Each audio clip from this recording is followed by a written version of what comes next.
Teen Scene. I'm Amber Thomas. And I'm Cooper Carrevo.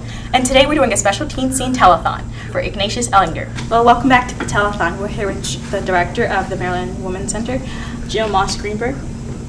Hi. Welcome. Thank you. I'm glad to be here, and I'm especially glad to be on the same program with Helen Bentley. You were fortunate enough to have the embodiment of living history here with you for this taping. And I hope that you really heard her message.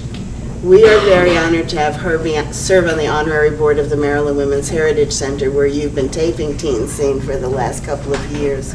But she has been working for decades at a time when it was very difficult for women to break into any of these areas. And I had to laugh when she said that John Volpe in the Nixon administration said a woman couldn't handle that position. He never dealt with Helen Bentley because there's no way that she couldn't handle whatever came before her. And I think when you heard that story of what wasn't offered to her, then what wasn't offered to her, and then what she insisted upon and wouldn't accept it, and was very clear. Not only her being a woman, but the background she had with shipping and with ships and with the ports, which a person from Ohio, of course, didn't have. It's not near a coast. And it was very important. And those are the things that for you as young people, as you move forward, don't sell yourself short. Know that it's important to use the passion that you have, the things you believe in, and stand up for those. If you're in a wheelchair, wheel forward for those like Ignatius does. But really, don't be told what you can't do. One of the women we have in the Hall of Fame here named Pauli Murray was turned down from UNC because she was African American. She was turned down from Harvard because she was a woman. This was a while ago. And she ended up becoming one of the first African American woman actually to be an Episcopal priest. She became a priest, she became a lawyer, she became an author, and she was an activist. This was after she was told she couldn't do either because of being a woman and being a woman of color. And the other one I'd like to use as an example is our Mary Cleave, who's in our STEM exhibit, who's the astronaut from NASA with whom we've worked. Because Mary also was told she wanted to fly. I don't know if any of you ever wanted to have the vision of flying a plane. And Mary had this idea when she was a child, when she was a teen, she wanted to fly. So she took flying lessons. She convinced her parents. Her mother drove her to the airport near their home. She took lessons, and by the time she was 16, she had a pilot's license. Wow, that's great. By the time she was 18, she had a commercial pilot's license. Well, when she finished school, she wanted to become a pilot. But guess who couldn't become pilots? Women. Right. So she couldn't become a pilot. So she thought, well, I really want to fly, so maybe then I'll become a flight attendant. At least I'll get to go up in the air regularly because I love that so much. They told her she couldn't become a flight attendant because she was too short. So she was turned down to become a flight attendant. And so what did she do? Became an astronaut? She went back to school, became an engineer. She said, what will qualify me to go and fly? She became an engineer. She qualified for NASA, and she went up in space on 2 different space shuttle missions. And I always like to say she flew higher than all those people who told her she couldn't fly. And I think if you keep that image in your mind, that there's no height you can't reach as long as you're clear on what your beliefs, what you care about, and have a passion for achieving it, and don't accept being thought less of. Don't accept being given half a loaf when you deserve the full position or you deserve the full opportunity. And we believe all of you deserve that. And that's why our motto for the Women's Heritage Center is what's behind us, of adding her story to his story to tell our story. Because we believe in the opportunity for everybody, not just some of us. Thank you for all you've done. I want to thank all of you for being part of Teen Scene and especially being part of today for this special telethon. It means so much that you are today taking the priority to look out for Ignatius and to help raise funds for him and for his family. It's just the kind of thing that our democracy is about, that we ought to be working toward together to do these things, and you are just our hope for the future. So we thank you very much for all you do with Teen Scene, and especially for what you've done today for the telethon to help raise funds for Ignatius.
Who do you think is the most unique person and has the best story in this movie? That's such a hard question to respond to, because obviously I'm biased and feel like pretty much everyone we're highlighting here is unique and has made important contributions. What's important about this center is that we're acknowledging those unsung things that women have done all the time. It's like if you're in the hospital, you'll usually know the doctor's name but not the nurses, and usually the nurses are women, and usually nowadays, thanks to a lot of work by people, it's not always that way. We have male nurses and women doctors more. In the front of the Heritage Center is the Maryland Women's Hall of Fame, and those are women who've done outstanding things, not just for our state or our country, but often the world. Like we have Harriet Tubman up there that I'm sure most of you studied in school, who was called the Black Moses and who helped slaves escape to freedom. We also have, though, a person like Rachel Carson, who actually, do you know her name? I can't say that I do. Okay. She was the person who really started the modern environmental movement. Now, you've heard about the environment and all the emphasis on cleaning it up, and she was the first who pointed out the harm that pesticides did for people. So like Go Green? Yeah, she was the mom, really the godmother of all of that, because she was the first one. She had a lot of courage, and talking about people who have a disabling condition, even toward the end of her life, when she was toward the end, had cancer, she went and testified in Congress while wearing a wig because she had lost all her hair, and she was still out there testifying on behalf of protecting the next generation from the pesticides. I also, though, want to say that while the Hall of Fame people, like these two women who are known throughout the world, is important, maybe for me the most important part is the gallery we have on the unsung heroines. And those are the ones, that whole row across near the window. Those are the people who aren't famous, but who have done so much for our families, for our communities, for our schools, for our world. And for each of us has an unsung heroine. Can you think of some woman who's made a difference in your life? My mom definitely has. Definitely My mother and my grandmother. Okay, and that's usually who people say. Sometimes youngsters say their teachers. We've had people say their crossing guard because that was the only person who listens to them. It takes a lot of different things, but you can see in this family how much importance. So let's say Winnie Erlinga could be an unsung heroine and belongs in that gallery, and her mother Mary, I'm sure, does too. And Joan for starting the fundraising, and you know, all of these are things that won't make them famous to be in the Hall of Fame, but it's very important, and none of this would happen without them. And so we try and recognize Well, the other part I wanted to mention that's at the center right now, in part because we have a partnership with the women at the NASA Goddard Space Center in Greenbelt, that we have a lot of things here about STEM, which is science, technology, engineering, and math. Do you have STEM programs at your school? Sound familiar? I used to, but they got rid of that in lieu of standardized testing. In lieu of okay, and that's a much longer discussion, so we'll stick with the STEM. But we have a lot, we worked with the women at NASA Goddard, and we have great posters and a book about the women at Goddard and a touchscreen TV. You can learn their stories. But also on the wall where we're sitting a little further down, we also have artifacts that astronaut Mary Cleave took into space with her. And she has donated to us that shirt that she actually wore into space, her logbook, and she comes and works with students here at the center. I plan on going into like astronomy related things. So well, you should definitely come back when we have programs on these issues, because it's unusual to have them, and we'd love to help encourage that interest. I'd love to be a girl that makes a difference in the world. That'd be so cool. It's really inspiring, right? Well, you've started to make a difference by being involved with Teen Scene, because all the programs that you do help inform the community, help excite other teens to do good things, and so I feel proud of all of you too. Everyone has a voice. So. I think teenagers definitely get the wrong idea. Adults get the wrong idea of teenagers, but some teenagers can really make a difference. Yeah. Thank you for being on the show today. Very welcome. Thank you for having me on.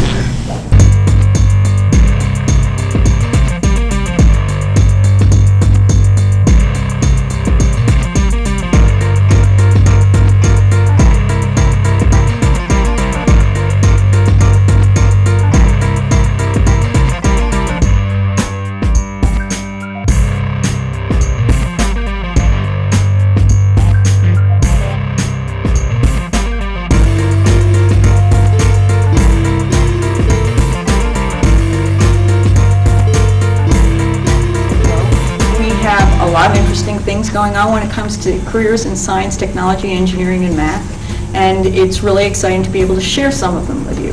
This is a very exciting career for kids, any kid, but in particular we'd like to encourage girls to think about being an engineer or a scientist, because it's really a fun career.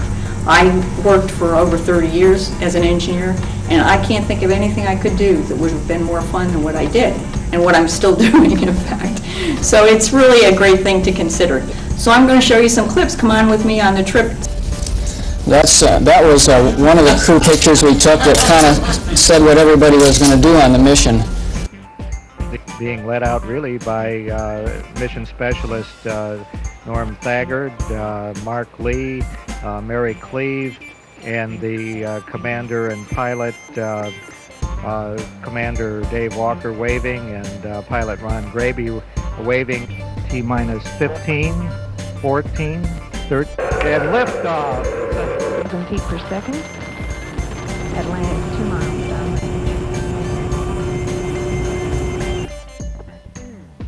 Brewster and Brian and Murray in the flight deck are preparing for the first of the 2 spacewalks.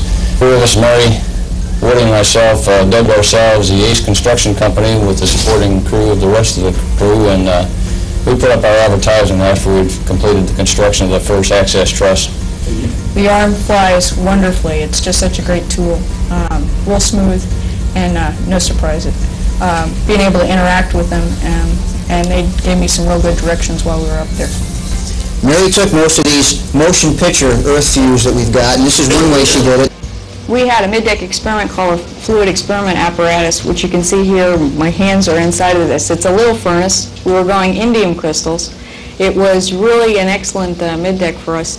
We controlled it with our little experiment computer, which worked great, different floppy disks for each experimental run. Here's Mary at the overhead windows. This is a primary vantage point for Earth observation photography. Yeah, I sort of shared doing the food cooking duties. Whoever got hungry first seemed to be the person that would end up cooking. But It's actually a lot easier in 0G going up the stairs. In 1G you have to be careful and take the trays one at a time, these bags, before we unpack them. You can see it took up a lot of space down here. A lot of times at work I feel like I'm running around in circles, and so I tried actually running around in circles, and it worked up there, and it was a lot of fun. Walker. It's been fun working with you here and showing you a little bit about what NASA does, and I hope that we have a great time. Hope that you have a good time too. It's been great talking to you.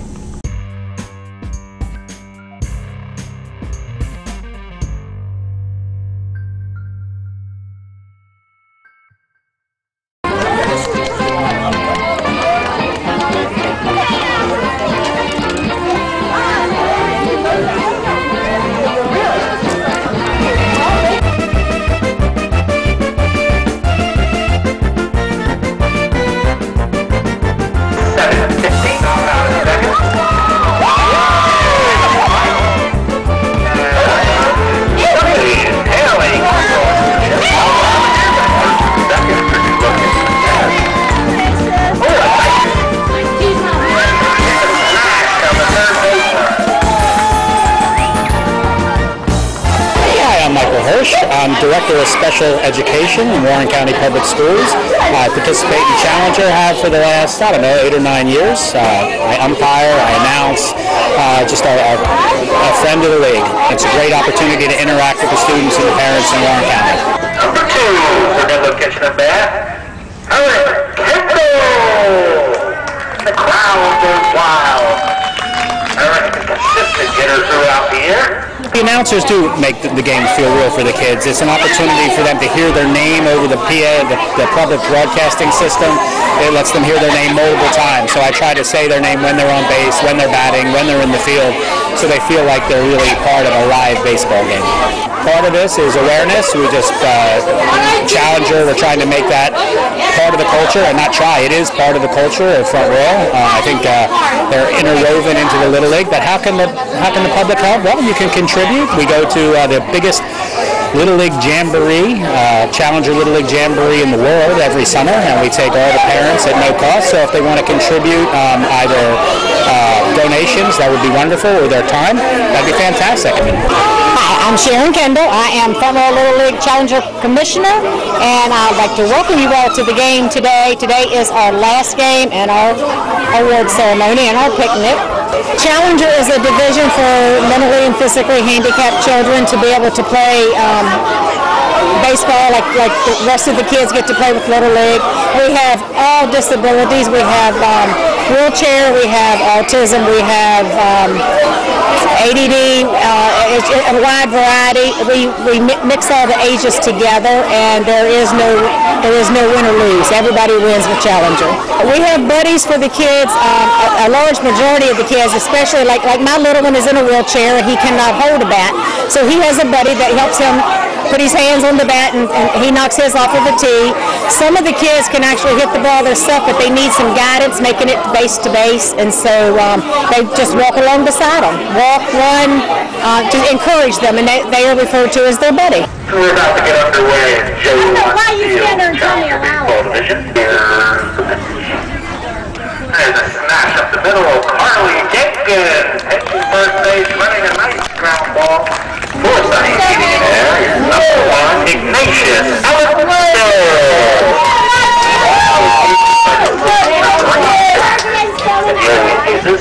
Ignatius comes to the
Hi, I'm Winnie Ellinger. I'm Ignatius's mom, and I want to thank everyone for coming today and helping us try to raise funds for an accessible van for Ignatius. A lot of people are wondering why there are certain organizations that we haven't contacted. We have contacted a lot of organizations, and Ignatius is not eligible. I'll give you an example. The Virginia Department Brain Injury Fund only gives money to families who have a brain injury due to doctor or nurse negligence at birth. And that doesn't apply to Ignatius. He was born with a disability. It wasn't anyone's negligence, just the beautiful way that God made him. So this is, in a lot of places that we have contacted, he's not eligible for funds through them. And so we're trying to raise funds through the Ignatius Ellinger Fund to get an accessible van to take him to all of his activities and appointments. And thank you all for helping. We're here with Andy Catt from the Norris Automotive Group. He's helping us try to get a van for Ignatius, our grandson. We need a van that's handicap accessible so that my daughter can transport Ignatius back and forth. And we just want to thank Andy for bringing the van down for us today and for helping us out. Thank you very much. You're welcome. We want to thank Norris Automotive Group for their generous use of their vehicle for this time. We want to thank everybody for the day. It's been wonderful, but we especially want to thank Andy Catt, who brought the van down for us to see, and he is with the Norris Automotive Group. And I think I would like him to help tell us a little about how the handicap van accessible goes, how we do that. Well, to begin with, when you come into the dealership and you pick out the van that you have, you can get either a side lift or you want to get a lift into the back of the truck, and then you give the arrangements to have it come out or taken out and having all that equipment installed, and that way it's to your whatever your specifications, and they'll make it to you whatever you want. So they can take like the middle seat out, so that if with a wheelchair you can have the lift come up, and then you can go right inside. Then they have a place where you can lock the wheelchair down so it doesn't move, and everything can be taken care of. And they do a very nice job, and it's very good for the people, and it's easier for the people to have them. Oh, that's great. That's just what we need, because it's hard for my daughter to lift that wheelchair in and out, and my grandson and put him in the car seat and all that. So that's wonderful. But they have we would send it out, and again, it's the side lift, and then we just lift it up and bring it in, and that just folds into the either folds in or just folds up, whichever way you want it done. We spoke with dealership, Wayne's Automotive Group, and they, in Waynesboro, Virginia, they recommended for Ignatius's age to have a side entry versus a rear entry because it's less jostling feeling in the van. Right. Again, like I say, they could put the side entry in for you, and the lift would come up, and then you go into the van itself. And with the wheelchair, it would be locked down so that it doesn't move while you're in transit. Then you unlock it, put it on the lift, and then bring it out, bring it back to the ground again. Thank you so much for coming today. Thank you for bringing the van, allowing us to use it for the day. And do you have contact information that we can Yes, give to the we audience? have Brian Marshall over at the dealership, or Brian Cook. You can contact them, and they can make the arrangements to have that and show you what is available and how it goes into the truck. Yeah, that way you come down to the dealership and they can make arrangements to your specifications, the main thing, so that you're happy with it and that it's very functional. And that is Norris Ford, if anybody's interested. Norris Automotive Group. Norris Automotive Group. Yes, we sell Ford, Honda, Nissan, and Acura. So that's our group itself, and the family's been in business. We've been a Ford dealer for 97 years, so we've been around for a while. Would you like to give us your location? We are the Ford dealership and the Honda dealership is located on Merritt Boulevard, 900 block of Merritt Boulevard in Dundalk, and our Acura and Nissan store are on Route 40 West in Ellicott City. And again, both places would be happy to handle stuff for you, take care of it. Okay, so we also would like to thank Helen Bentley for coming down and supporting us and getting us a car dealership. Jill Greenberg, who runs the Women's Heritage Center, here has been nice enough to let us have the show here. And of course, Loretta Gubernadas, who is our producer and director. And all the teen scene girls who have done, and gentlemen, who have done a wonderful job to help us and Winnie and I and Tom and Tim and of course Ignatius are all grateful for your help. Thank you.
So that's all for the teen scene today. I'm Cooper Carevo. And I'm Amber Thomas.